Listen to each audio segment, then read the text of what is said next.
मित्रों, एक तोते ने बताया स्त्री को ये 3 बातें कभी भूल कर भी मत बताना वरना जीवन भर पछताओगे। दोस्तों, एक गांव के बाहर एक आम के पेड़ पर तोता और मैना रहा करते थे। एक दिन मैना ने तोता से पूछा, पिया जी, स्त्री को कौन सी 3 बातें नहीं बताना चाहिए? तब तोते ने कहा, हे प्रिय, ये जानने के लिए मैं तुम्हें एक अत्यंत पावन कहानी सुनाने जा रहा हूँ, जो तुम बड़े ही ध्यान से सुनना। इस कहानी को सुनने वाले जीवन में कभी धोखा नहीं खाते हैं, इसलिए प्रत्येक मनुष्य को यह कहानी सुनना अति आवश्यक है। तब मैना ने कहा, पिया जी, आप कहानी सुनाइए, मैं बहुत ही ध्यान से सुनूंगी। तब तोता कहानी सुनाना आरंभ करता। मित्रों, यदि आप इस कथा को सुन रहे हैं तो पूरा अंत तक जरूर सुनना, क्योंकि आधा अधूरा ज्ञान एक विश्व के समान होता है। और चैनल पर नए हो तो जल्दी से आर के एडिटिंग 10 मिलियन चैनल को सब्सक्राइब कर लो, ताकि प्राचीन कहानियों से आप हमेशा जुड़े रहें। मित्रों, आगे तोता कहता है, प्रिय, पूर्व काल की बात है। एक नगर में एक सेठ निवास करता था, जिसके एक पुत्र था, जिसका नाम सुखदेव था। सुखदेव काफी मेहनती और परिश्रम करने वाला व्यक्ति था। सेठ अपने पुत्र से अत्यंत खुश था। सेठ कारोबार के लिए बाहर चला जाया करता था और सुखदेव गांव में खेती बाड़ी का काम करता था।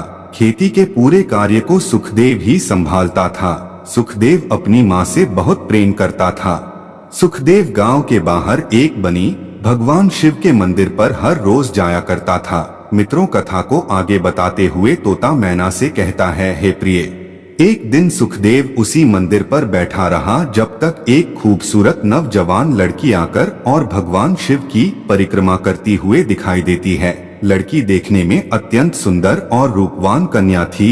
सुखदेव की नजर जैसे ही उस लड़की पर जाती है, सुखदेव उस लड़की को देखता ही रह जाता है, पलके नहीं झपकाता, जैसे सुखदेव को उस लड़की से प्रेम हो गया हो। हे प्रिय, सुखदेव उस लड़की को देखता ही रह जाता है और लड़की भगवान शिव की परिक्रमा करके और वहां से चली जाती है। अब सुखदेव शाम को अपने घर जाता है और उसे रात भर नींद नहीं आती है। रात भर जागता रहता है और उसी लड़की के बारे में सोचता रहता है। कहते हैं, प्रेम कब किसको हो जाए किसी को कुछ पता नहीं होता है। अब जब सुबह होता है तो सुखदेव उस मंदिर पर जाकर और बैठ जाता है। शाम तक उस लड़की का इंतजार करता है, लेकिन फिर भी वह लड़की नहीं आती है। अब सुखदेव अपनी खेती के कार्य को छोड़कर और उसी मंदिर का निगरानी करता रहा। ऐसे 3 से 4 दिन बीत गए। सुखदेव अपने घर जाता था तो भोजन भी टाइम से नहीं करता था। तब उसकी माँ पूछने लगी, क्या हुआ पुत्र, तुम बड़े चिंतित दिखाई दे रहे हो? तब सुखदेव ने अपनी माँ से कहा, मैं आपसे झूठ नहीं बोलूंगा, सब कुछ मैं सच सच बताता हूँ। आज के 4 दिन पहले मैं भगवान शिव के मंदिर पर बैठा था, तभी वहाँ पर एक अत्यंत सुंदर और रूपवान कन्या आई और भगवान शिव का दर्शन की परिक्रमा करके वहाँ से चली गई। मैं उस लड़की को देखता रहा लेकिन कुछ बोल नहीं पाया और अब मैं 3 से 4 दिन से लगातार वहाँ पर जाकर और इंतजार करता हूँ, लेकिन वह लड़की वहाँ पर नहीं आती है और मैं देखता रहता हूँ। माँ जी, आप बताइए कि क्या वह लड़की मुझे मिल पाएगी? तब सुखदेव के माँ ने बताया कि तुम उस लड़की से सच्चा प्रेम करते हो, तुम्हें वो लड़की जरूर मिल जाएगी, बस थोड़ा सब्र करो, भगवान आपकी मदद जरूर करेंगे। मित्र, कथा को आगे बताते हुए तोता मैना से कहता है, हे प्रिय, फिर लड़का जाकर रोज मंदिर का निगरानी करता है।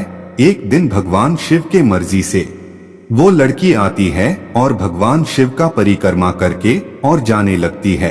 तभी सुखदेव लड़की से कहता है, रुक जाओ, मैं तुमसे कुछ कहना चाहता हूँ। लड़की रुक गई और बोली, बताओ क्या कहना चाहते हो? लड़का बिना डरे बोल दिया कि मैं तुमसे विवाह करना चाहता हूँ। मैं तुम्हें जब पहली बार देखा था तभी से मैंने सोच लिया कि मैं सिर्फ विवाह करूंगा तो तुमसे ही करूंगा, क्या तुम मेरा साथ दोगी? तब लड़की कहती है, इसके बारे कल तुमसे बताऊंगी। इतना कहाकर लड़की वहां से चली जाती है और अगले दिन फिर शाम के समय लड़की वहां पर आती है। तब वो लड़का कहता है कि अब तो बताओ। तब वो लड़की कहती है, मैं तुमसे विवाह कर लूंगी, लेकिन तुम मेरे लिए क्या कर सकते हो? तब लड़के ने कहा, जो तुम बोलो मैं करने के लिए तैयार हूँ। तब लड़की कहती है, मेरी माँ बीमार है, इस दुनिया में मेरी माँ के सिवाय और कोई नहीं है मेरा। मैं अपने माँ को स्वस्थ रखने के लिए भगवान शिव से प्रार्थना करने आती हूँ। तुम क्या मेरी माँ को स्वस्थ कर दोगे? लड़के ने कहा, जरूर कर दूंगा। फिर लड़का गांव के बाहर नदी के उस पार एक महान वैद्य रहते थे। लड़का गया, उनको बुलाकर लाया और उनसे कहा, महाराज जी, आप मेरे सासू माँ को ठीक कर दो, तुम्हें जितना धन चाहिए मैं दूंगा, लेकिन आप इन्हें किसी भी तरह से ठीक कर दो। दोस्तों कहते हैं, पैसे में बड़ी ताकत होती है। सेठ का लाड़का उस औरत ठीक करवा दिया और फिर दोनों का विवाह हो गया। सुखदेव फिर खेती का काम करना शुरू कर दिया। दोनों हंसी खुशी से रहने लगे। फिर एक दिन सुखदेव खेतों में बैठा हुआ था, तभी एक सन्यासी आते हुए दिखाई दिए। सुखदेव तुरंत सन्यासी को बोला, प्रणाम।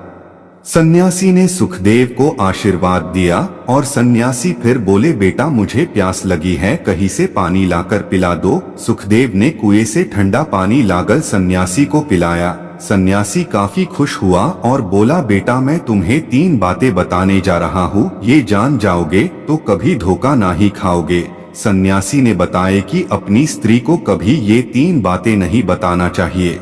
इतना कहकर सन्यासी वहां से चला गया। सुखदेव ने सोचा कि सन्यासी के बातों में कितना दम है, इसका परख जरूर करना चाहिए।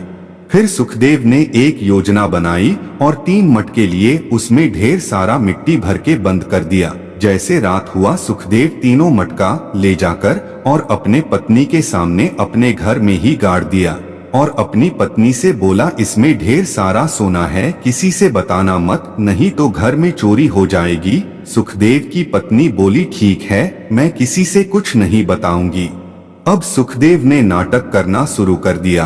कुछ दिन बाद अपनी पत्नी से बोला, पैसे हमारे पास नहीं है, कोई भी सामान लेकर आना हो तो सुखदेव यही बोलता था कि पैसे हमारे पास नहीं है। सुखदेव की पत्नी बोलने लगी, जमीन में ढेर सारा सोना लाकर गाड़ दिए हो, फिर भी बोलते हो पैसे नहीं है, इसको निकालकर क्यों नहीं खर्च करते हो? सुखदेव बोला, समय आने पर खर्च करूंगा, तुम इसकी चिंता मत करो। एक दिन सुखदेव की पत्नी गांव में एक औरत के घर गई। तब सुखदेव के पत्नी को एक साड़ी दिखाया और बोली, मेरे पति ने मुझे ये साड़ी खरीद कर दिया है, तुम्हें कैसा लगा? सुखदेव की पत्नी बोली, आपका पति अच्छा है और बुद्धिमान है और मेरा पति बुद्धू है, क्योंकि उसके पास ढेर सारा सोना है, मेरे लिए कोई सामान खरीद कर नहीं लाता है, और जब मैं कहती हूँ तो वो कहता है मेरे पास पैसे नहीं है। उसने एक दिन 3 मटका भरा हुआ सोना लाकर जमीन में काट दिया है और उसे निकालता नहीं है, मैं उसे कैसे समझूं? इतना कहकर सुखदेव की पत्नी घर चली गई। उधर वो औरत अपने पति से सारी बात बता दी। पति बड़ा लालची स्वभाव का व्यक्ति था। उसने योजना बनाई, उसके घर चोरी करके सारा माल निकाल लाते हैं। उसने वैसा ही किया। एक दिन रात में 3 लोगों को ले जाकर और घर में घुस गया। मटका तीनों निकाल लिया। उसको खोलकर देखा तो उसमें मिट्टी था। फिर आदमी ने सुखदेव को बुलाया और बोला कि असली सोना कहाँ पर है, जल्दी बताओ वरना बेमौत मारे जाओगे। फिर सुखदेव ने उस चोर से सारी बात बता दिया और बोला कि औरत से कभी भी हमें 3 बात नहीं बताना चाहिए, जो हमने पहली बात का टेस्ट कर लिया है, मुझे एक साधु ने बताया था। सुखदेव की बातें सुनकर चोर ने कहा, भाई आपने बिल्कुल ठीक कहा है, लेकिन मुझे भी वो 3 बातें बता दो जो तुम्हें साधु ने बताई थी। तब सुखदेव बोला, नंबर 1, मनुष्य को अपने अपमान के बारे में गलती से भी पत्नी को नहीं बताना चाहिए, क्योंकि कोई भी पत्नी को अपने पति का अपमान बर्दाश्त नहीं होता और इसका बदला लिए बिना उन्हें चैन नहीं आता। इसकी वजह से कई बार विवाद बढ़ जाता है और काबू से बाहर हो जाता है। इसलिए कोशिश करें कि अपमान या लड़ाई झगड़े के बारे में अपनी पत्नी को न बताएं। कथा को आगे बताते हुए तोता कहता है, हे प्रिय। फिर सुखदेव कहता है, नंबर 2, अपनी कमाई की जानकारी भी पत्नी को नहीं देनी चाहिए। आप कितना कमा रहे हैं, इसकी जानकारी आपको और आपकी कंपनी को होनी चाहिए। अगर पत्नी को आपकी कमाई का पता चल गया तो वह आपके बजट को बिगड़ सकती है, साथ ही आपके व्यक्तिगत खर्चे पर भी लगाम लगा सकती है। नंबर 3, अपनी कमजोरी भी पत्नी को नहीं बतानी चाहिए। अगर आपकी पत्नी आपकी किसी भी कमजोरी को जान लेती है तो वह किसी भी वक्त विवाद की स्थिति में कमजोरी का जिक्र करना नहीं भूलेगी। इसलिए छोटी या बड़ी कोई भी कमजोरी पत्नी से शेयर न करें तो ठीक रहेगा। मित्रों, इस प्रकार तोते ने मैना को कहानी सुनाया है। आपको ये कहानी कैसी लगी कमेंट में लिखकर जरूर बताना। और चैनल पर नए दर्शक या मेहमान हो तो चैनल को सब्सक्राइब कर लेना, वीडियो को लाइक कर देना। वीडियो को यहाँ तक देखने के लिए आप सभी प्रिय मित्रों का प्यार पूर्वक धन्यवाद। जय श्री कृष्ण, राधे राधे।